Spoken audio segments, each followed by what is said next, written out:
बहुत सारे स्टूडेंट का कमेंट आ रहा था कि सर मोबाइल से स्कॉलरशिप का क्या फॉर्म भर सकता हूँ या नहीं भर सकता। सर आप बता दीजिए कि रजिस्ट्रेशन कैसे करना है, हितग्राही का प्रोफाइल पंजीयन कैसे करना है। तो आइए मैं आपको बता देता हूँ कि मोबाइल के माध्यम से आप कैसे एमपी टास्क का जो रजिस्ट्रेशन यानी हितग्राही प्रोफाइल कैसे आप बना सकते हैं। सिंपल सा है, मैंने मोबाइल के माध्यम से ही करके बताऊँगा आपको पूरा ए टू जेड कि कैसे कैसे आपको करना है। सबसे पहले अपने मोबाइल को चालू कर लेना है। मोबाइल चालू करने के बाद वहाँ पे जो 3 बिंदु दी गई हैं ऊपर कॉर्नर पे, तो उस 3 बिंदु को क्लिक करना है। क्लिक करने के बाद यहाँ पे डेस्कटॉप मोड पे आपको मोबाइल पे कर लेना है। इस तरह करने के बाद आपका मोबाइल पूरा पूरा कंप्यूटर की तरफ खुल जाएगा। इसको मोबाइल को पोर्ट्रेट में कर दीजिए। अब आइए बात कर लेते हैं कि एमपी टास्क में रजिस्ट्रेशन करने के लिए सबसे पहले आपको क्या करना पड़ेगा, किस किस डॉक्यूमेंट की ज़रूरत पड़ती है। पूरा मैंने रजिस्ट्रेशन करके और ई केवाईसी करके आपको बता दूंगा कि आपको एमपी टास्क में कैसे रजिस्ट्रेशन करना है, कैसे ई केवाईसी करना है आधार कार्ड के माध्यम से। तो आपने अभी तक ये नहीं सीखे हो तो मोबाइल के माध्यम से आप करना चाहते हो तो कर लीजिए। सबसे पहले आपको नया रजिस्ट्रेशन बनाना है। तो नया रजिस्ट्रेशन करने के लिए सबसे पहले नीचे दिया गया है नया हितग्राही प्रोफाइल पंजीकरण। क्योंकि यदि अभी तक आपके पास रजिस्ट्रेशन नंबर नहीं है तो आप ओपन नहीं कर सकते। सबसे पहले आपको नया हितग्राही पंजीकरण में क्लिक कर देना है। जैसे क्लिक करोगे तो आपके पास नया पेज ओपन हो जाएगा। अब आपको आधार के अनुसार इंग्लिश में यहाँ पे नाम फिल करना है, यानी आपका आधार में जो भी अंग्रेजी में नाम है वो करना है। फिर उसके बाद हिंदी में यहाँ पे नाम फिल करना है। हिंदी में कैसे नाम फिल करना है, आप गूगल ट्रांसलेट भी कर सकते हो यदि आपको हिंदी में टाइपिंग नहीं आती तो, जैसे मैंने किया था। फिर इसके बाद आपको जन्म की तारीख यानी डेट ऑफ बर्थ भरना है। आधार कार्ड के अनुसार ही पूरी सही सही जानकारी भरना है, क्योंकि गलत कर देते हैं बहुत से स्टूडेंट, फिर भटकते रहते हैं। तो आपको यहाँ पे आसानी से अपने डेट ऑफ बर्थ को फिल कर लेना ही है। फिर पापा जी का नाम यहाँ पे फिल करना है, आपके पिताजी का क्या नाम है आधार कार्ड के अनुसार। आप मध्य प्रदेश के मूल निवासी हैं तो ठीक है। अब आपको यहाँ पे एड्रेस भरना है, जैसे मकान नंबर हो गया, इमारत नंबर हो गया। आपको मोबाइल नंबर यानी मोहल्ला दर्ज करना है। फिर आपका परिसर कौन सा है, सेक्टर कौन सा है। फिर आपका नगर है, शहर है, गांव है, तो जो भी है आप अपने हिसाब से भर लेना।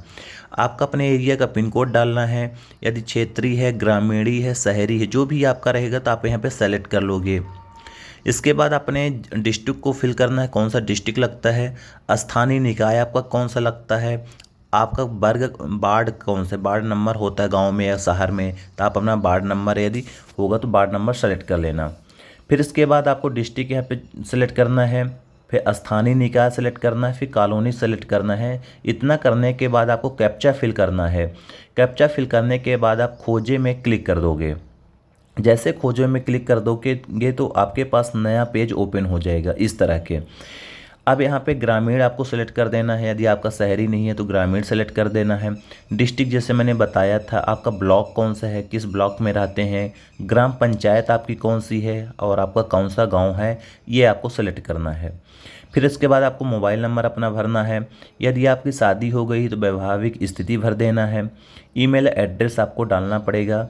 यदि जीवन साथी है नहीं शादी हो गई तो आप अपनी पत्नी का नाम यहाँ पे डाल सकते हो। जाति प्रमाण पत्र जो होता है यानी ST SC OBC का जो जाति प्रमाण पत्र बनता है उसका नंबर डालना है यहाँ पे।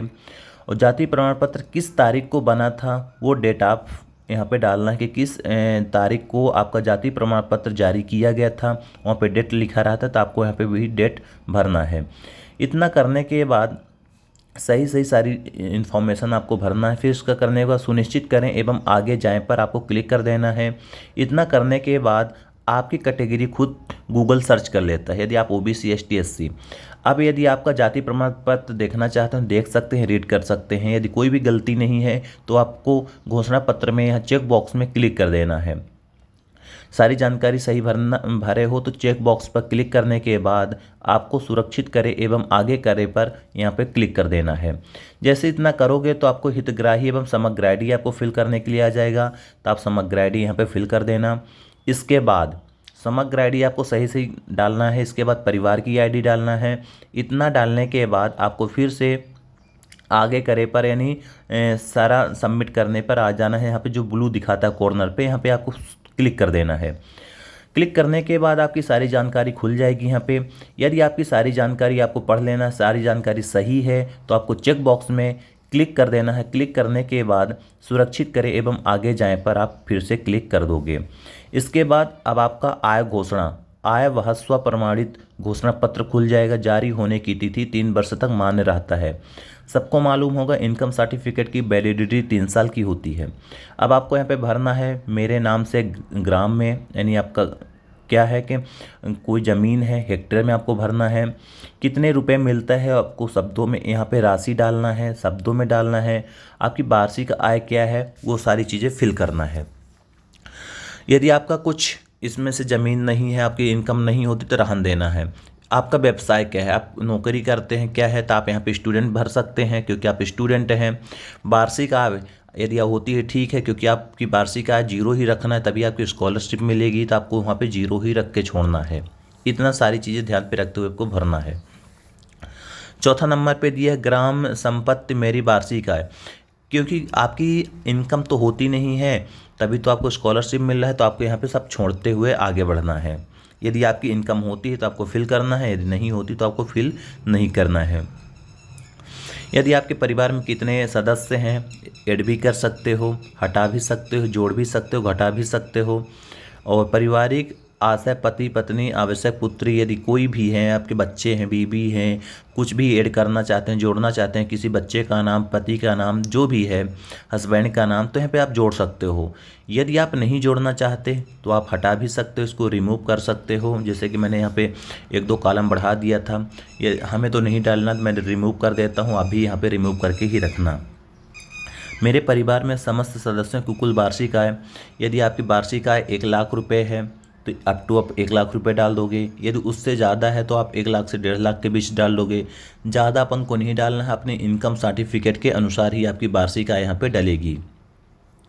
इतना करने के बाद आपको नेक्स्ट में आना है, आगे आना है। मैं इस शपथ पूर्वक के लगभग इतने साल से इतने साल तक रहा है, हमारा मतलब जो शपथ पत्र है पूर्वक यहाँ पे आपको डाल देना है, जैसे कि मैंने डाल दिया है। परिवार की वार्षिक आय आपको फिल कर देना है कि हमारे परिवार की वार्षिक आय परिवर्तित होती है। आपकी वार्षिक आय कम ज़्यादा होती तो आप डाल सकते हो, अन्यथा आगे बढ़ जाओगे। इतना करने के बाद आपको यहाँ पे स्थान डाल देना है, आपको इनका स्थान कौन सा है। जिस भी स्थान से आप बिलोंग करते हो उस स्थान को आपको यहाँ पे फिल करनी है, तो आप आसानी से यहाँ पे फिल करके आपको जमा करने पर क्लिक कर देना है। इतना करने के बाद सारी चीज डिटेल चेक कर लोगे। यदि आपकी सारी इन्फॉर्मेशन चेक है यानी सही है तो ठीक है। यदि आपको संशोधित करना है, करेक्शन करना है तो संशोधित करे पर क्लिक कर सकते हैं। यदि आपकी इन्फॉर्मेशन सब सही है, सुरक्षित करें एवं आगे जाए पर क्लिक कर दीजिए। इतना करने के बाद आपके पास एक नया पेज ओपन हो जाएगा। नया पेज ओपन होगा स्थानीय निवास हेतु स्वप्रमाणित घोषणा पत्र। अब आपका इन्फॉर्मेशन जो मांगी जा रही है निवास से संबंधित, आप कहाँ से निवासी हो, क्या करते हो, क्या नहीं। अब आपको दूसरे नंबर कॉलम पे आना है कि मेरी पत्नी का नाम, उसकी उम्र भर देना है। यदि पत्नी है ठीक है, उसकी उम्र भर देना है। यदि पुत्र पुत्री हैं, यदि आपको ऐड करना है, बच्चे को ऐड करना है तो आप ऐड कर सकते हो, अन्यथा छोड़ सकते हो। ठीक, इतना कर सकते हो जैसे कि मैंने पहले बता दिया था। यदि आपको किसी को ऐड नहीं करना तो आप रिमूव कर दोगे, हटा दोगे सभी को, जैसे कि मैंने सबको हटा के रखा हूँ। इतना करने के बाद आपको मध्य प्रदेश शासन के विज्ञापन क्रमांक ठीक है इसके अंतर्गत निवास प्रमाण पत्र होना चाहिए। सेलेक्ट आप डिस्ट्रिक्टल, यहाँ पे लिखा है कि मैं मध्य प्रदेश में पैदा हुआ हूँ, मध्य प्रदेश राज्य में स्थित किसी भी शिक्षण संस्था में निरस्त कम से कम 3 वर्ष तक शिक्षा प्राप्त की है। हाँ, यही आपको बताना है कि मैंने मध्य प्रदेश का निवासी हूँ, मैं मध्य प्रदेश में ही रहता हूँ, यहीं से शिक्षा कर रहा हूँ, मैंने 10 वर्ष से रह रहा हूँ, 15 वर्ष से रह रहा हूँ। जो भी आपके निवास प्रमाण पत्र में लिखा होगा आप अब यहाँ पे भर सकते हो, अन्यथा नहीं। फिर आते हैं नेक्स्ट पेज पर। नेक्स्ट पेज पर आपको स्थान डाल ही देना है, जैसे कि मैंने वहाँ पे आय प्रमाण पत्र में स्थान डाला था, उसी प्रकार के निवास प्रमाण पत्र की जानकारी देते समय आपको यहाँ पे स्थान डाल देना है। इतना डालने के बाद फिर से आपको जमा करने पे क्लिक कर देना है। जमा करने के क्लिक करने के बाद आपके निवास प्रमाण पत्र की इन्फॉर्मेशन आ जाएगी, चेक कर लेना, उसके बाद ही आपको आगे बढ़ना है। यदि सही है सब कुछ तो ठीक है, यदि गलत हो संशोधित कर सकते हो, सुरक्षित है सब सेफ है सब सही डाटा भरे हो, सुरक्षित करें एवं आगे जाए पर आप क्लिक कर दोगे। जैसा कि मैंने मोबाइल से भर रहे हो तो आप भी अपने मोबाइल के माध्यम से भर सकते हो। फिर आपका यहाँ पे पूरा डिटेल खुल जाएगा, पूरी डिटेल को आपको सही सही पढ़ लेना है, सही इन्फॉर्मेशन सारी चीज़ें सही है तो आपको तभी सबमिट करना है, अन्यथा यदि कुछ भी करेक्शन करना था आप कर सकते हो, अभी हो जाएगा। अलग अलग पोजीशन खुले हैं, अलग अलग पार्ट बाई पार्ट दिया है, कुछ भी करेक्शन करना आप कर सकते हो, अन्यथा आप नहीं। अब आते हैं अपन पासवर्ड बनाते हैं, क्योंकि यहाँ पे दिया गया है कि यूजर लॉगिन पासवर्ड।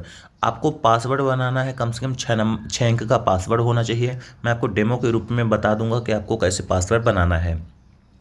पासवर्ड भूलना नहीं चाहिए, पासवर्ड अच्छा स्ट्रॉन्ग पासवर्ड बनाना, ताकि दूसरा कोई स्टूडेंट अपना आपका पासवर्ड ना लॉगिन कर पाए, नहीं तो आपकी जानकारी वो खोल सकता है। तो स्ट्रॉन्ग पासवर्ड बनाना, जैसे कि मैंने यहाँ पे दिखा दिया आपको, इस तरह के कुछ पासवर्ड आप बना लेना अपने हिसाब से।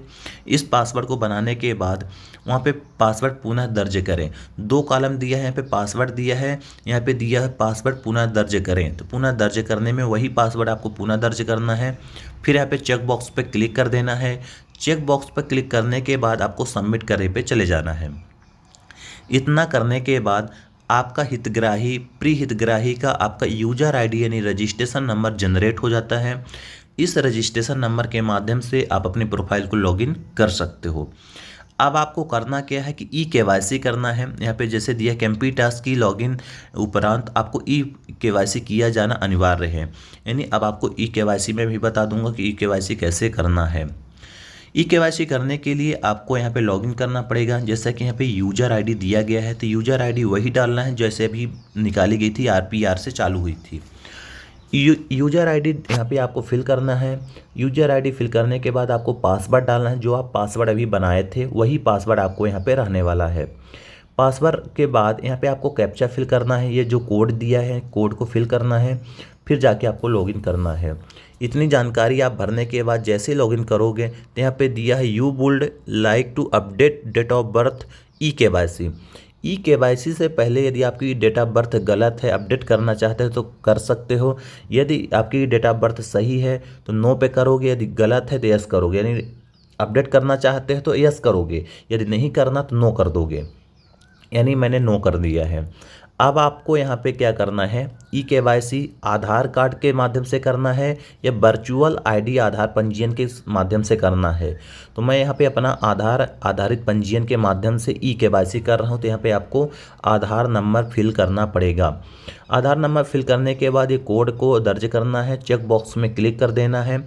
चेक बॉक्स पे क्लिक करने के बाद आपको ये सेलेक्ट करना है कि ओटीपी के माध्यम से ई-केवाईसी करना है या बायोमेट्रिक के माध्यम से करना है, किसके माध्यम से करना है। तो मैं तो यहाँ पे ओटीपी के माध्यम से अपनी ई-केवाईसी कर रहा हूँ। तो आप भी अपने हिसाब से अपना सेलेक्ट कर लेना, ओटीपी माध्यम या बायोमेट्रिक, उसके माध्यम से आप ई-केवाईसी कर सकते हो।